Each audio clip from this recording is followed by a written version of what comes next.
How to log into Ring app.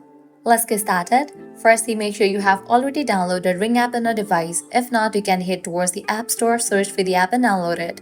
Once completion of its download process, launch it. You will land to this kind of interface. Now over here, you're gonna see the option of create account and sign in. Click on the option of sign in. Now, go ahead and provide your Ring account's credentials. First up, go ahead and type in your email address. After you type in, click on continue. Now go ahead and type in your password. In the case you have forgotten your password, you can click on this option to recover it. After you provide your details, click on sign in. Now you will be receiving verification code in your email address that you have just entered. So close this and check your mail. You can see that I have received the mail from Ring. You will also receive similar kind of mail. Open the mail and copy the code. So this is the code.